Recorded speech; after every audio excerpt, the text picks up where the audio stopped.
Olhamos agora para os jornais deste sábado, 4 de outubro. Começo pelo jornal A Bola. Júlio César com lesão crónica nas costas e por isso vai ter de parar. Ainda Fernando Santos, que afirma que Ronaldo está menos extremo e mais avançado e acredita que pode resolver o problema do ataque sem um verdadeiro ponta de lança. No jornal Record, Leão é rei de Portugal. Fernando Santos chama então 6 titulares do Sporting. Já no jornal O Jogo, destaque para o técnico do Futebol Clube do Porto, Lopetegui, ao ataque. Não sou eu que questiono a honestidade dos árbitros, diz então o técnico dos Dragões. Olhamos para o Semanário Expresso, que destaca a IRS ameaça futuro da coligação.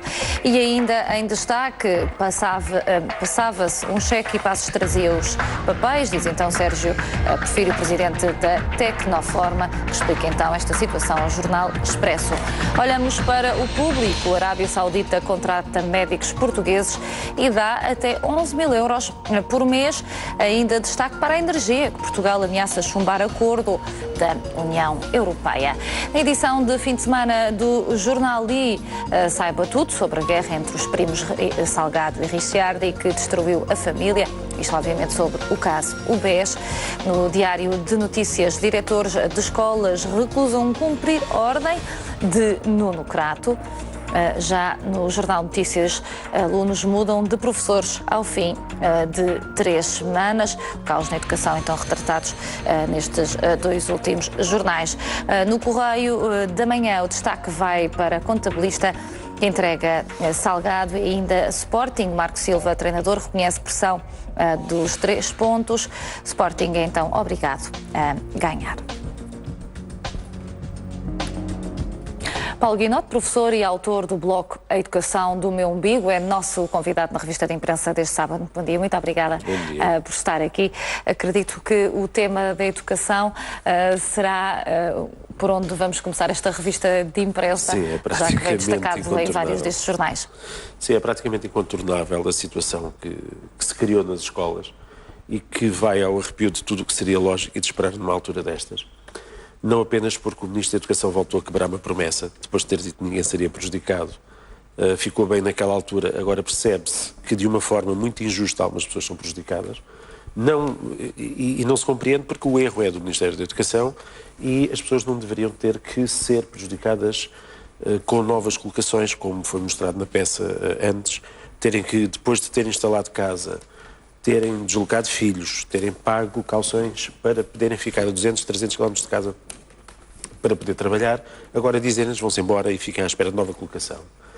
E isso é dramático porque atinge principalmente o trabalho com os alunos.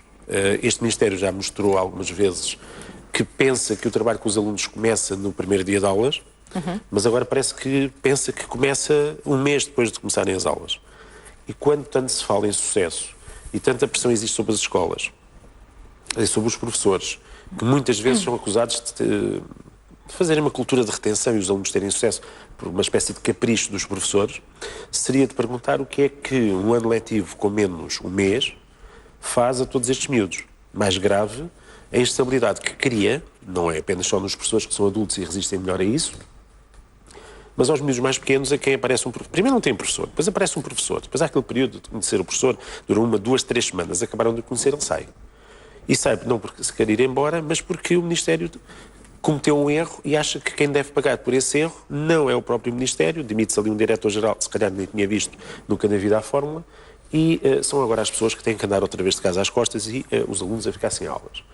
E isto é curioso, porque ainda hoje há discussão, tem havido agora muitas discussões sobre o futuro da escola, como é que vai ser a escola, e por exemplo há aqui uma notícia, como vai ser a escola daqui a 5 anos. Essa notícia é de que jornal? Do Público, que está exatamente ao lado das novas listas já chegaram. Isto não deixa de ser paradoxal e muito irónico, porque alegadamente todo o problema está no algoritmo e na aplicação informática, que, como é óbvio, se baseia num erro, e nada do digital e do tecnológico resolverá os problemas das escolas, enquanto não percebermos que o fator humano é essencial. E que enquanto andarmos a perdoar de forma mais suave ou não, e com pedidos de desculpas, assim um bocadinho de umas contrições encenadas no Parlamento, isto não se resolve enquanto o fator humano não for responsabilizado pelos erros que comete. Na sua opinião, como é que o Ministério deveria ter levado esta situação? Como é que ele podia ter resolvido este problema? Esta situação foi um emaranhado para o qual já se tinha avisado em fóruns não oficiais para o erro que existia na fórmula. Só que a utilização de uma escala diferente nas questões da oferta de escola dos últimos anos tinha feito disfarçar estas diferenças. Este ano, como a fórmula foi aplicada com os subcritérios para a plataforma informática perfeitamente ridículos, detectou-se o erro até relativamente cedo. O Ministério foi avisado e o que devia ter feito era, antes de ter feito qualquer tipo de colocação, ter verificado se as denúncias eram verdadeiras, porque na ordenação detectam-se logo os erros, ter parado o processo e ter reiniciado. Ora, o que é que decidiu? Antes da colocação das pessoas. Antes da colocação das pessoas, porque foram avisados. As pessoas foram vendo as listas e foram percebendo que havia erros. Só que este Ministério parte sempre do princípio que as queixas dos professores são queixas corporativas e de pessoas que parece que não sabem o que é que andam a fazer. Ora, se há gente que sabe o que é que anda a fazer, é quem ano após ano passa por isto, passa por vários ministros, passa por vários disparates, suporta isto com enorme paciência e depois acaba por sofrer essas consequências. O processo devia ter sido parado ali, ter sido recomeçado. Agora, deixaram-se passar 3 semanas, colocaram-se as pessoas, chegou-se à conclusão que não se resolvia o problema com remendos e então agora vamos reiniciar tudo. Não, mas atenção, entretanto cometeram-se erros por culpa da administração, quando tanto se fala do Estado. As pessoas que neste momento trabalham para o Estado também têm razões de queixa do Estado. Mas toda esta situação também atrasa depois todo o processo de colocação. Não, Todos os professores, não só este. É assim, o Ministério diz que isto é 0,8%, é que eu acho isto absolutamente incompreensível, é como se disséssemos perante uma catástrofe só morreram 0,1% das pessoas. É assim, 0,8% dos professores são muitos professores.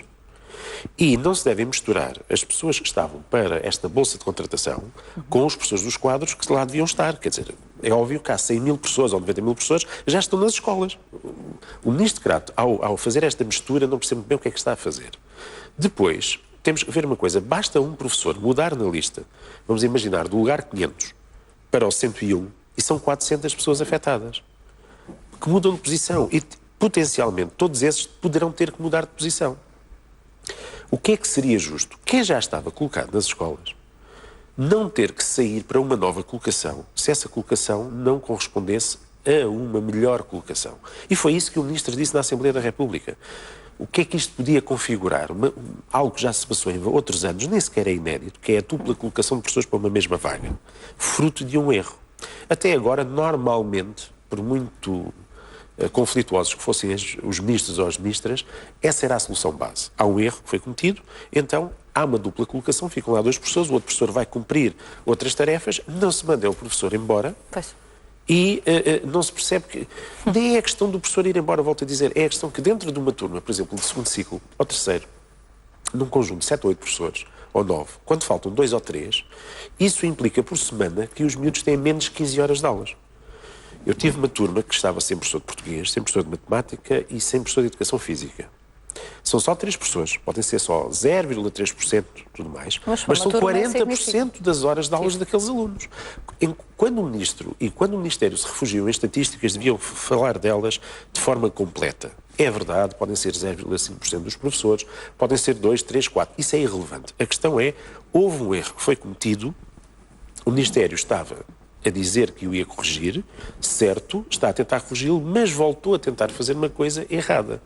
E a própria fórmula matemática que está a ser usada, levanta-me outra vez muitas dúvidas, porque na lei dos contratos públicos há lá uma regrazinha que quem não tiver 9,5 fica excluído. Ora, esta solução é ilegal por uma razão simples. Na graduação que eles decidiram fazer agora, a pessoa que tem o valor mais baixo passa a ter 0. Ou seja, legalmente teria que ser excluída do concurso. Mesmo que a pessoa tenha um valor de 12 ou 13. As regras mudaram, entretanto. Não é? Exatamente. E, portanto, tudo isso está a ser muito descurado. Não se percebe se por inépcia, se é uma maneira mesmo de tentar provar que os serviços públicos não funcionam. Sinceramente, há alturas em que não se consegue perceber o que é que o Ministério pretende com estas inflexões que, volto a dizer, só perturbam a vida nas escolas e principalmente atingem os alunos na estabilidade que eles precisam ter para começar um ano letivo e conseguirem sentir-se em paz consigo mesmos e com a escola para fazer as suas aprendizagens. Alguns diretores de escola dizem que não farão estas ordens por parte do... O Ministério fez uma coisa muito gira que foi revogar algo que fez. O que vai acontecer agora nas escolas, na sua opinião? É assim, nós nas escolas temos tido um problema grave que é algumas declarações, às vezes bombásticas, de alguns diretores que nunca têm concretização prática.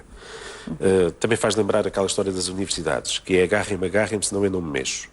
E esta declaração de que não vão fazer isso não é muito relevante, porque o Ministério já anulou as colocações. Já estão anuladas. Já estão anuladas. O que é que o diretor ia fazer? Ia fazer cada uma das pessoas que foi para a escola assinar essa declaração. Mesmo que os diretores mandem as pessoas assinar, eu se fosse um desses professores não assinaria. Porque isso implicaria, lá está, o admitir que o erro que foi cometido teria que ser pago, entre aspas, por mim e não por quem de direito. E na segunda-feira, os professores que já não vão estar colocados, o que é que vai acontecer nestas escolas?